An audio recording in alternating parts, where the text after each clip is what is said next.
नमस्कार प्रेक्षकांनो, आजच्या एपिसोडमध्ये आपण बघूया इथे अबोली, अंकुश आणि क्रिश तिघेजण मिळून डॉक्टरांची परवानगी घेत असतात. इथे अबोली म्हणत असते की हे बघा डॉक्टर, तुम्ही प्लीज आम्हाला परवानगी दिली तर पुन्हा एकदा आम्ही शिवांगीला काही प्रश्न विचारू शकतो. तेव्हा डॉक्टर म्हणत असतात की हे बघा, सारखी सारखी जर तुम्ही तिला असं वायलेंट केलं आणि तिच्यामधला वाघ बाहेर आणण्याचा प्रयत्न केला तर तिला नुकसान होऊ शकतं आणि त्याचबरोबर आजूबाजूच्या लोकांनासुद्धा. त्याच्यामुळे मी एवढी मोठी रिस्क नाही घेऊ शकत. मी तुम्हाला परवानगी नाही देणार. तेव्हा इकडे अंकुश म्हणत असतो की हे बघा डॉक्टर, आम्ही तुमची काळजी समजू शकतो, पण याच्यामध्ये तुमची काही चुकी नाही आहे. आम्हाला गरज आहे. आम्हाला तिची चौकशी करणं हे गरजेचं आहे आणि हा आमच्या चौकशीचा भाग आहे असं समजा आणि याच्यामध्ये तुम्ही आम्हाला सहकार्य करा आणि आम्ही जे काही करू, जे काही प्रश्न विचारू, हे सगळं आम्ही तुमच्या निदर्शनाखालीच करणार आहोत. आम्ही आमच्या मनाने काहीसुद्धा करणार नाही. तेव्हा इथे आता डॉक्टर म्हणत असतात की पण हे करणं खरंच खूप रिस्की आहे. सारखं सारखं जर आपण ट्रीटमेंटसाठी त्यांना इथे ठेवलं आहे आणि जर त्यांच्याकडून खरं काय आहे ते जाणून घेण्यासाठी आपण असे प्रयोग केले तर त्यांच्या जीवावरती सुद्धा बेतू शकतं ना. तेव्हा इथे क्रिश म्हणतो असं काही होणार नाही आहे. आम्हाला तिच्याकडून थोडी माहिती हवी आहे आणि त्यासाठी तिला प्रश्न विचारणं खूप जास्त गरजेचं आहे. तेव्हा तुम्ही परवानगी द्या. जे काही आम्ही करू ते इथे कोर्टाच्या नियमानेच करू आणि तुमच्या निदर्शनाखाली करू. पण प्लीज डॉक्टर आता नाही म्हणू नका. तेव्हा प्रेक्षकांना डॉक्टरांना भीती वाटत असते. जर शिवांगी खरोखर व्हायलेंट झाली आणि तिने आजूबाजूच्या लोकांना मारलं तर लोकांचं नुकसान होऊ शकतं. या भीतीने डॉक्टर नकार देत असतात. पण इथे अंकुश आता सगळी जबाबदारी घ्यायला तयार असतो आणि जे काही करतील ते इथे कायद्याच्या अंतर्गत करू. तेव्हा इथे कुठलेही उल्लंघन होणार नाही. तेव्हा इथे डॉक्टर आता परवानगी देतात चौकशीसाठी आणि त्यानंतर इथे प्रेक्षकांनो क्रिश म्हणत असतो की डॉक्टर, पण एक रिक्वेस्ट आहे. आम्ही आता जी काही तिच्याकडे चौकशी करणार आहोत, प्लीज त्याची वाच्यता कुठेही बाहेर करू नका. कारण का कुणालाही जर कळलं तर कदाचित लोकांमध्ये त्याचा चुकीचा मेसेज जाऊ शकतो. तेव्हा तुम्ही कुठेही याबद्दल काही सांगू नका की शिवांगी काय म्हणाली आणि काय नाही म्हणाली. हे फक्त आपल्यामध्येच राहील. तेव्हा डॉक्टर म्हणतात ठीक आहे, काही हरकत नाही. त्यानंतर इथे प्रेक्षकांनो शिवांगीला आता बांधून ठेवलेलं असतं. तेव्हा शिवांगी म्हणते की अबोली, काय चाललंय हे सगळं? का मला परत बांधून ठेवलंय? तुम्ही लोकं काय विचारताय मला? का मला असं बांधून ठेवलं? या सगळ्याचा त्रास होतोय ना. आता तर मी तुला सगळं काही सत्य सांगितलंय माझ्याबद्दल. मी काय केलं, काय नाही केलं, सगळं मी तुला सांगितलं. तरीसुद्धा मला बांधलंय. माझ्याकडून काही चुकी झाली आहे का? मला शिक्षा सुनावली आहे का? मला काहीतरी सांग ना. तेव्हा अबोली म्हणते शिवांगी, तू जरा शांत हो. तुला काही प्रश्न विचारले जातील, त्या प्रश्नांची फक्त मला उत्तरं हवी आहेत. आणि हे बघ, तू जर माझ्या प्रश्नांची उत्तरं दिलीस ना तर मी तुला इथून सोडवेन. काळजी करू नको. पण आधी तू मला सांग, खरं खरं सांग, तू मुंबईमध्ये तुझ्या बहिणीला समृद्धीला शोधायला आली होतीस ना? तेव्हा शिवांगी म्हणते हो, मी माझ्या बहिणीला शोधायला आले होते. तेव्हा इथे आता अबोली म्हणत असते मग तुझा जज साहेबांची काय संबंध आणि जज साहेबांची मुलगी समृद्धी हिच्याशी तुझा काय संबंध आहे ते आम्हाला सांग. तेव्हा शिवांगी म्हणते नाही, त्यांच्याशी माझा काही संबंध नाही आहे. ते दोघेजणं खोटं बोलत आहेत अबोली. मी त्यांना काही केलेलं नाही आहे. मी चोरी का करू सांग ना. मी तुला चोरी करणारी वाटते का? ते दोघंजणं जे काही बोलत होते ना सगळं खोटं होतं. माझ्यावरती खोटे आरोप केले गेलेत, बाकी काही नाही. तेव्हा इथे अबोली म्हणते हो का? खोटं बोलतेस तू शिवांगी आणि हे मी आत्ताच्या आत्ता सिद्ध करू शकते. तेव्हा अबोली समृद्धीला तिथे बोलावते आणि म्हणते ये इकडे आतमध्ये समृद्धी. तेव्हा इथे समृद्धी आल्यानंतर शिवांगी तिच्याकडे रागाने बघायला लागते आणि तिला म्हणत असते काय गं हे समृद्धी, तू इथे काय करतेस? कशाला आली आहेस तू इथे? अबोली, हिला इथून जायला सांग. ही कोर्टामध्ये माझ्याबद्दल वाईट साईड बोलत होती, माझ्यावरती आरोप करत होती. हिला इथून जायला सांग. मी खरंच काय नाही केलंय. तेव्हा समृद्धी म्हणते तूच केलंयस गं, तूच गुन्हेगार आहेस, कळलं का तुला? तू आमच्या घरामध्ये चोरी केली आहेस, मला मारण्याचा प्रयत्न केलास, माझ्यावरती खोटे आरोप केलेस, चोरी केलीस तू आमच्या इथे, कळलं का शिवांगी? शिवांगी म्हणते की नाही नाही, मी काही नाही केलंय आणि ती आता इथे खूप जास्त चिडते, समृद्धीवरती ओरडते. समृद्धीसुद्धा मुद्दामून तिला इथे आता चिडवण्याचं जणू काही काम करत असते, कारण अबोलीला तिच्यामधला वाघ हा पुन्हा एकदा बाहेर काढायचा असतो. आणि त्या वाघाला काही प्रश्न विचारायचे असतात. म्हणजे तिच्यामध्ये जर वाघाची पर्सनॅलिटी आहे तर ती का आहे आणि ती पर्सनॅलिटी तिच्यामध्ये कशासाठी येते, त्या पर्सनॅलिटीचा उद्देश काय, समृद्धीच नावाच्या मुलीला मारण्याचा त्या वाघाचा काय हेतू असावा, हे अबोलीला जाणून घ्यायचं असतं. आणि त्यासाठी ती शिवांगीला इथे चिडवण्याचं काम करते आणि त्या वाघाच्या पर्सनॅलिटीला बाहेर काढण्याचा प्रयत्न करते. आणि तिची वाघाची पर्सनॅलिटी तेव्हाच बाहेर येते असं अबोलीला वाटतं की ज्या वेळेला समृद्धी नावाची मुलगी तिथे असते आणि त्या वेळेलाच तिच्यातली ती वाघाची पर्सनॅलिटी बाहेर येत असते. त्यामुळे इथे समृद्धी आल्यानंतर इथे बरोबर अगदी शिवांगीला चक्कर येते आणि तिच्यातला वाघ आता बाहेर येणार असतो. ती बेशुद्ध झालेली असते, डोळे बंद केलेले असतात. तेव्हा डॉक्टर म्हणतात की शिवांगी ठीक आहेस ना तू, शिवांगी. तेव्हा इकडे अबोली म्हणत असते, शिवांगी तू ठीक आहेस ना, तुला काही त्रास होतोय का. आणि इथे आता अबोली तिला आवाज देत असते, तिला उठायला सांगत असते. आणि तेवढ्यातच इथे शिवांगी आता जोरात ओरडते म्हणते, ए समृद्धी, मी तुला आज सोडणार नाही. कोर्टामध्येच मी तुला मारलं असतं, पण ही अबोलीमध्ये आली आणि तिने तुझा जीव वाचवला. पण अबोली, आज मी तुला सांगते, तू मध्ये यायचं नाही, मला अडवायचं नाही. आज या समृद्धीला मी सोडणार नाही आहे. आत्ताच्या आत्ता मी तिला इथे मारून टाकणार आहे. तुझी हिंमत कशी झाली माझ्यावरती खोटे आरोप करायची की मी तुमच्या इथे चोरी केली. सांग ना, कशी झाली तुझी हिंमत. आज मी तुला सोडणार नाही आहे. तू माझ्या नजरेत कधीपासूनच आहेस, कळलं ना तुला. तेव्हा इथे सोडा, मला सोडा. मला या समृद्धीला आत्ताच्या आत्ता मारायचं आहे. असं इकडे शिवांगीच्या तोंडातून शब्द आल्यानंतर अबोली म्हणत असते, शिवांगी शांत हो, शांत हो. तुला समृद्धीला मारायचं आहे ना, शांत हो. मी तुला देईन ती परवानगी. मी तुझे हातसुद्धा सोडेन आणि तुला इथूनसुद्धा सोडेन आणि समृद्धी तुझ्या समोरच आहे, कळलं ना. तू मार तिला, पण आधी माझ्या प्रश्नाचं उत्तर दिलंस ना तरच मग मी तुझे हात सोडणार आहे, नाहीतर मी तुझे हात सोडणार नाही आहे. तेव्हा इथे शिवांगी म्हणत असते, कुठल्या प्रश्नांची उत्तरं हवी आहेत तुला. तेव्हा अबोली म्हणते की मी आता तुला जे काही विचारणार आहे ना त्याची उत्तरं द्यायची. तेव्हा शिवांगी व्हायलेंट होत असते. आणि तेवढ्यातच इथे प्रेक्षकांनो आता अंकुश म्हणत असतो की डॉक्टर तुम्ही मागे थांबा, नाहीतर ती तुमच्यावरती अटॅक करू शकते. आणि अंकुश म्हणतो की क्रिश, मला असं वाटतं की आपण तयारीत असलं पाहिजे, नाहीतर समृद्धी जर इथे आता उभी आहे तर इथे शिवांगी पुन्हा चिडणार आणि ती व्हायलेंट होईल आणि मग ते आपल्याला आवडताना मुश्किल होईल. तेव्हा आत्ताच आपण तयारीत राहूया, इंजेक्शन वगैरे हातामध्ये घे. तेव्हा क्रिश म्हणतो सर त्याची गरजच पडणार नाही आहे, कारण आता तिला एवढं घट्ट बांधलं आहे ना की तिने कितीही इथे आता त्रागा केला, उठण्याचा प्रयत्न केला तरी तिचे हात सुटू शकणार नाही आहे सर, तुम्ही काळजी नका करू. अंकुश म्हणतो अबोली तुझ्याकडे खूप थोडा वेळ आहे, तुला जे काही विचारायचं आहे ना हिला लवकरात लवकर विचारून घे, नाहीतर ती पुन्हा इथून जर उठली ना तर वाट लागेल. तेव्हा इथे अबोली म्हणते ठीक आहे सर, तुम्ही मला तो फोटो देता का. तेव्हा इथे आता अंकुशने स्वराजचा फोटो आणलेला असतो आणि इथे अबोली म्हणते मला सांग शिवांगी, ह्या मुलाला तू ओळखतेस का, कोण आहे हा मुलगा. तेव्हा इथे शिवांगी आता स्वराजला व्यवस्थित बघते आणि ती म्हणत असते की हां, आणि ती जोरात हसायला लागते. तेव्हा इकडे आता शिवांगी हसल्यानंतर इथे सगळेजण एकमेकांच्या तोंडाकडे बघतात. तेव्हा शिवांगी म्हणते हा आहे मास्कमॅन आहे हा. तेव्हा इथे अबोली म्हणते नाही नाही शिवांगी, हा मास्कमॅन नाही आहे, हा स्वराज आहे. तेव्हा इथे आता शिवांगी म्हणत असते हा मास्कमॅनच आहे, यानेच माझी मदत केली होती, कळलं का, हाच आहे मास्कमॅन. असं शिवांगी जेव्हा म्हणते तेव्हा अबोली आता गप्पच बसते. ती आपल्या मनामध्ये म्हणते की विश्वास ठेवू तर कुणावरती ठेवू, स्वराजच्या काकांवरती विश्वास ठेवू. ते म्हणत होते की स्वराज खूप चांगला मुलगा होता, की इथे शिवांगीच्या बोलण्यावरती विश्वास ठेवू. तेव्हा इकडे अबोली आता पूर्णपणे कन्फ्यूज झालेली असते, तिला काहीसुद्धा कळत नसतं. त्याचबरोबर इथे प्रेक्षकांनो आता अबोली आणि अंकुश दोघेजण बाहेर आलेले असतात. तेव्हा अबोली म्हणत असते सर आता काय करायचं, तुम्ही बघितलंत ना शिवांगी काय म्हणाली. ती म्हणाली की स्वराज हा मास्कमॅन आहे आणि स्वराजचे काका म्हणत होते की तो मास्कमॅन नाही आहे. आता काय विश्वास ठेवायचा, तिच्याकडून आपल्याला अजून काही माहिती मिळालेली नाही आहे. त्यानंतर इथे अबोली शिवांगीला भेटायला आलेली असते.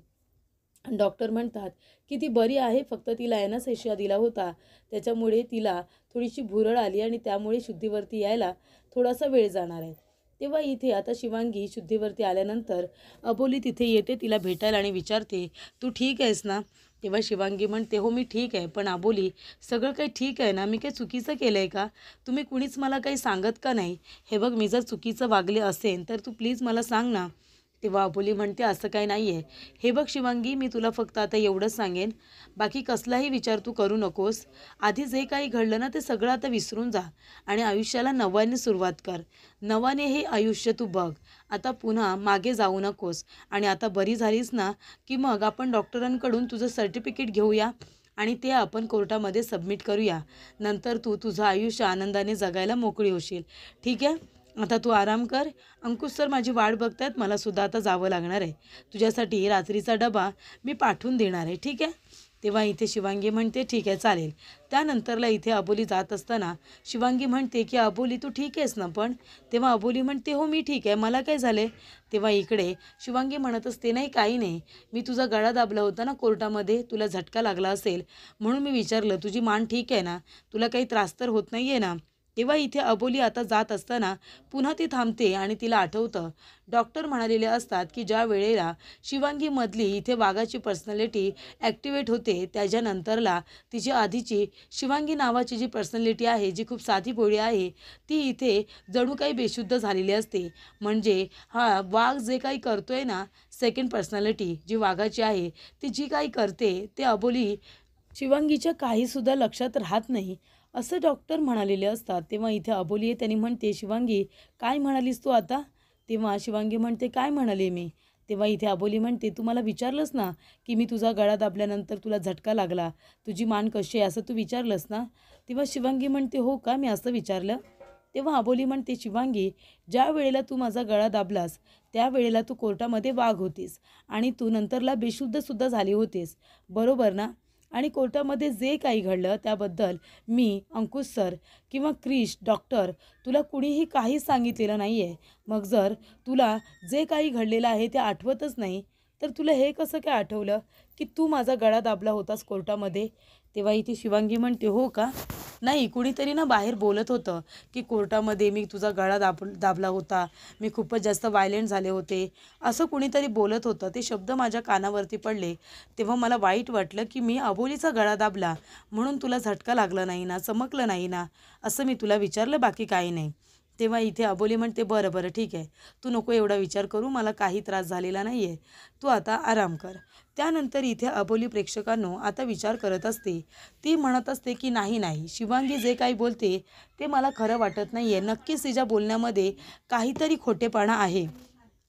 तेव्हा अबोली म्हणते की अबोली तुझं काही चुकच तर नाही आहे ना, म्हणजे शिवांगीला निर्दोष सिद्ध केलंस, तिला इथे मल्टिपल पर्सनॅलिटी डिसऑर्डर आहे हे तू सिद्ध केलंस, त्याच्यामुळे इथे आता स्प्लिट पर्सनॅलिटी डिसऑर्डर हा आजार तिला आहे आणि त्यामुळे तिला शिक्षासुद्धा होणार नसते. तिने जे काही खून केले ते तिला माफ होणार असतात आणि हे सगळं अबोलीमुळे होत असतं. तेव्हा इकडे अबोलीला असं वाटत असतं की आपण एका अशा व्यक्तीला वाचवलं आहे जी इथे मनोरुग्ण आहे, तिने काही केलेलं नाही आहे, तिच्यातला वाघ हे सगळं करत होता, पण आता तिला कळलं आहे की कुठेतरी काहीतरी चुकतं आहे. अबोली म्हणते की नक्कीच माझ्या हातातून काहीतरी निसटून चाललं आहे, त्यानंतर याचा शोध मला घेतलाच पाहिजे असं अबोली म्हणत असते. त्यानंतर इथे प्रेक्षकांनो आता अंकुशला अबोली जे काही घडलेलं असतं ते सगळं सांगते. तेव्हा अंकुश म्हणतो अबोली हे सगळं मला माहिती आहे की इथे शिवांगी तिच्या बहिणीला समृद्धीला शोधायला आली, नंतर ती तुला पोलीस स्टेशनमध्ये मिळाली, ती इथे आली, तिला स्प्लिट पर्सनॅलिटी डिसऑर्डर आहे म्हणून तिच्यातला वाघ जो जागा होतो ती तिला काही कळत नाही, मला सगळं माहिती आहे, मग आता तुला काय म्हणायचं आहे? तेव्हा अबोली म्हणते सर मला असं म्हणायचं आहे की शिवांगी जे काही बोलते, जे काही वागते, जे काही करते ते सगळं खोटं आहे सर, म्हणजे तिनेच वाघ म्हणून खून केलेत हे मात्र खरं, शिवांगीच खरी खुनी आहे सर. तेव्हा अंकुश म्हणतो अबोली मला माहिती आहे तीच खरी खुनी आहे, पण तिच्यातल्या वाघाने हे खून केलेत ना. तेव्हा शिवांगी म्हणते ते मला कळत नाही आहे सर, पण मला असं वाटतं आहे की शिवांगी आपल्याबरोबर खूप खोटं बोलली आहे, तिने काही आपल्याला खरं सांगितलेलं नाही आहे. मला असं वाटतं आहे की तिने वाघ बनून नाही तर खरोखर शिवांगी असतानाच हे खून केलेले आहेत. तेव्हा इथे अंकुश म्हणतो अबोली हे तू काय बोलतेस, मला खरंच काही कळत नाही आहे, स्पष्टपणे सांग. तेव्हा इथे अबोली म्हणत असते की सर बघा, माझी आणि शिवांगीची पहिली भेट पोलीस स्टेशनला झाली. दीपशिकाने तिला एका पाकिट चोरीच्या इथे आरोपाखाली तिला अरेस्ट केलं होतं आणि तिला ती मारत होती.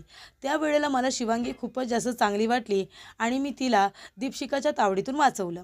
त्यानंतर पोलीस स्टेशनमधून माझं काम झाल्यानंतर मी घरी येत असताना ती पोलीस स्टेशनच्या बाकावरती बसली होती आणि ती रडत होती, कारण का तिच्या घरमालकांनी तिला घरातून हाकललं आहे, तिला राहायला घर नाही आहे.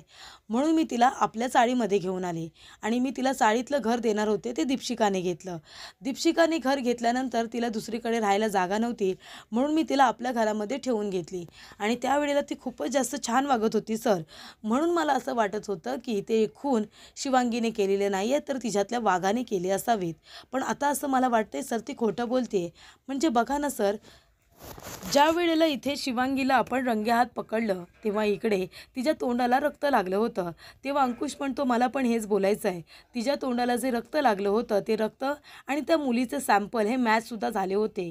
म्हणून मला हेच सांगायचं आहे तुला अबोली. मी तुला आधीसुद्धा सांगितलं होतं की ज्या वेळेला मी इथे परत आलो त्यावेळेला मी तुला म्हणालो की शिवांगी खरी गुन्हेगार आहे आणि मी तिने समृद्धीला मारल्यानंतरचं जे काही वातावरण होतं ते मी रिक्रिएट केलं होतं आणि मी तुला सांगितलं होतं की 8 मिनिटामध्ये कुठलाही माणूस इथे वाघ होऊन कुठल्याही व्यक्तीला मारू शकत नाही, त्याला 20 मिनिटं जाऊ शकतात असं मी तुला सांगितलं होतं की नाही.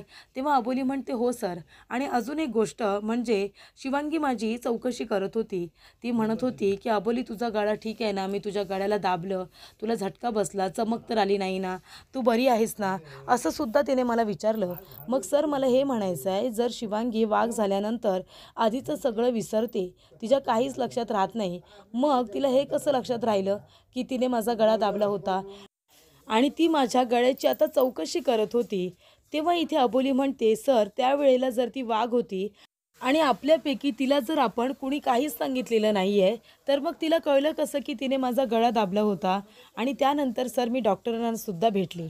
डॉक्टरांना मी विचारलं की ज्या वेळेला शिवांगी वाघ झाली होती त्यावेळेला जो काही प्रकार घडला तो तुमच्या स्टाफपैकी तिला कोणी सांगितलं का? तेव्हा डॉक्टर म्हणाले की कोर्टामध्ये जे काही घडतं ते फक्त डॉक्टर आणि तुमच्यापुरतंच ते मर्यादित असतं. आम्ही आमच्या स्टाफला त्याबद्दल काहीसुद्धा सांगत नाही, कारण त्याची वाच्यता कुठेही होऊ नये म्हणून. त्याबद्दल स्टाफने तर कुणी काही सांगितलेलं नाही आहे आणि मी तुम्हालासुद्धा सांगितलं होतं की तिला काही सांगू नका म्हणून. तेव्हा अबोली म्हणते बघितलंत ना सर तुम्ही, जर इथे समृद्धी असं म्हणते की ती तिच्या बहिणीला इथे शोधायला आली होती समृद्धीला, मग जर ती समृद्धीला शोधायला आली होती आणि जर ती म्हणते की तिच्यातला वाघ समृद्धी नावाच्याच मुलींना मारतो, सर मग ती जर तिच्या बहिणीला शोधायला आली होती समृद्धीला, मग ती जर वाघ झाली तर ती बरोबर समृद्धीच नावाच्या मुलींना कसं काय मारते? म्हणजे समृद्धी नावाच्या मुली आहेत तर कदाचित मला असं वाटतं की तिने तिच्या बहिणीच्या नावाच्या मुलींना नाही मारलं पाहिजे ना. ती बरोबर जज साहेबांच्या मुली आणि त्यासुद्धा समृद्धी नावाच्या मुलींनाच ती कसं काय मारते हे मला कळत नाही आहे. तेव्हा इथे अंकुश म्हणत असतो याचा अर्थ अबोली एकच की आपल्याला जे वाटतंय ते आता योग्य आहे. त्यावेळेला मलासुद्धा असंच वाटत होतं की शिवांगी ही गुन्हेगार आहे, पण नंतर तुझ्या बोलण्यावरती विश्वास ठेवला आणि मला असं वाटलं की तिला इथे काहीतरी मनोरुग्ण म्हणजे काहीतरी तिला आजार आहे. पण आता तू जे काही बोलतेस त्याच्यावरून तर मला असंच वाटतंय की शिवांगीने आपल्याला फसवलं आहे आणि तुझा तर तिने विश्वासघात केला आहे अबोली. तुझ्या चांगुलपणाचा तिने गैरफायदा घेतला आहे. म्हणजे ती हे जे काही खून वगैरे करते ना, हा तिच्यातला वाघ करत नाही आहे अबोली, तर ती स्वतः करते ते सुद्धा अगदी शुद्धीत. पण ती दाखवते असं की तिच्यातला वाघ करतोय म्हणून. तेव्हा इकडे आता अबोली म्हणत असते की सर माझा परत प्रश्न तोच की जर तिची बहीण समृद्धी आहे आणि ती समृद्धीला शोधायला इथे आली, मग ती बरोबर समृद्धी नावाच्याच मुलींना का मारते? तेव्हा इथे अंकुश म्हणतो त्याचं उत्तर एकच अबोली, शिवांगी खोटं बोलली आहे. तिने बरोबर सगळ्यांना जाळ्यात ओढलं आहे. म्हणजे तिची समृद्धी नावाची कुणी बहीणच नाही आहे. कळते का तुला अबोली? आणि तिने ही सगळी कहाणी रचली आहे आणि त्या कहाणीमध्ये तिने तुला ओढलं आहे. ती काय म्हणाली होती की एक लहान मुलगा आला होता, त्याने तिला बोलावलं, तिच्या डोक्यामध्ये मारलं, ती चक्कर येऊन पडली, नंतर तिने वाघाचे कपडे घातले होते. हे सगळं खरं आहे का अबोली? 8 मिनिटामध्ये हे सगळं कुणी का करेल? कसं काय हे सगळं घडू शकतं? तेव्हा इथे अंकुश म्हणतो की अबोली शिवांगी खोटं बोलते. ज्या वेळेला तिला रंगेहात पकडलं तिच्या तोंडाला रक्त लागलं होतं आणि ती जे काही करते ते सगळं शुद्धीत करते. तिने तुला जे काही सांगितलं सगळं खोटं सांगितलं. तुझ्या चांगुलपणाचा तिने गैरफायदा घेतला. तेव्हा अबोली म्हणते सर सोडणार नाही मी तिला. तिला शिक्षा आता झालीच पाहिजे. तीच खरी गुन्हेगार आहे. तर पुढील भागामध्ये आपण बघूया. इथे आता अबोली म्हणत असते की सर शिवांगीने जे काही कृत्य केलेत ना त्याची शिक्षा तिला मिळायलाच हवी. तेव्हा इकडे आता अंकुश म्हणत असतो की ती मिळेलच, कारण तिने तुझा खूप मोठा विश्वासघात केला आहे, खोटं बोलली आहे ती. त्यानंतर इथे प्रेक्षकांनो आता आलेली असते ती म्हणजे मनवा. मनवा म्हणत असते की अगं वहिनी, मी इथे शिवांगीच्या गावाला आले आणि त्या आजूबाजूच्या लोकांना आता मी विचारलं ना, तर त्यांनी मला एक फोटो दाखवला आहे. तर तो शिवांगीचा फोटो नाहीच आहे अगं, तो दुसऱ्याच कुठल्या तरी मुलीचा फोटो आहे. त्यानंतर इथे प्रेक्षकांनो क्रिशने माहिती दिलेली असते की पोलीस स्टेशनला समृद्धीची मिसिंग कंप्लेंट नोंदवणारा जो व्यक्ती आहे त्याचं नाव आहे अविनाश खडसे. तेव्हा इथे अंकुश म्हणतो की त्या शिवांगीचं आडनाव काय आहे, तर खडसेच आहे. तेव्हा इथे अंकुश म्हणतो याचा अर्थ शिवांगी खडसे हिचा बॉयफ्रेंड आहे तो अनिरुद्ध खडसे.